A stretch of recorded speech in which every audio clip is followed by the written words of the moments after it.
Tonight, we want to recap another day of crucial testimony for the defense team in the Delphi murders trial. Our Samantha Johnson spent today inside the courtroom in Carroll County, and tonight at 11, she's breaking down the three main takeaways from day 16. Let's start with this new digital data provided today by a digital forensic examiner. She claims she used data pulled by Indiana State Police years ago from Libby German's cell phone to determine someone inserted a headphone jack into the phone on the evening the girls went missing. It was then pulled out about 5 hours later.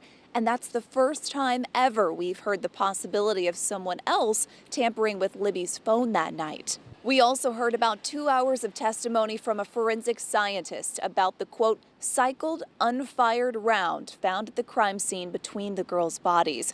Dr. Eric Warren on Tuesday critical of how state police handled the examination of the cartridge, essentially saying the findings were inconclusive.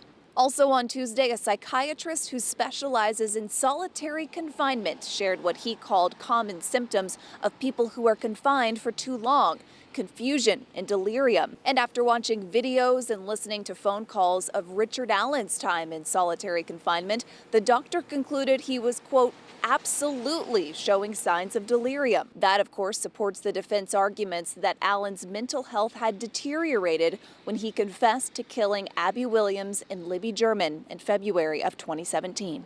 So another very crucial day for the defense, a very technical day for everyone inside the courtroom and the jurors to understand everything that went on today.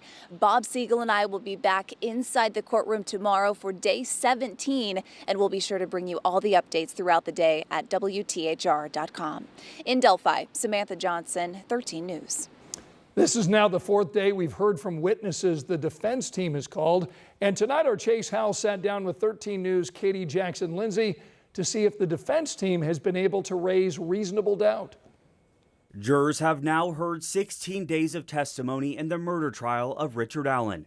Tuesday, those 8 women and 4 men heard from more witnesses called by the defense, one of which was a psychologist who was called to testify to Allen's mental health at the time of his alleged confessions.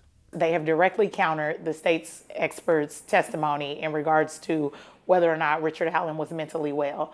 And they did that with an expert yesterday, Dr. Westcott. And then today, we heard from an expert related to the specific issue of the conditions of solitary confinement and how that could send a person into delirium. So what exactly is delirium?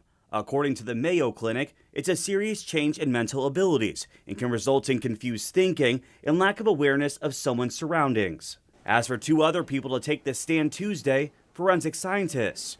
One of them was used to focus on that bullet the prosecution says links Allen to the forensic scene. The state's expert has said that this gun would have created marks on this bullet simply by the bullet being cycled through.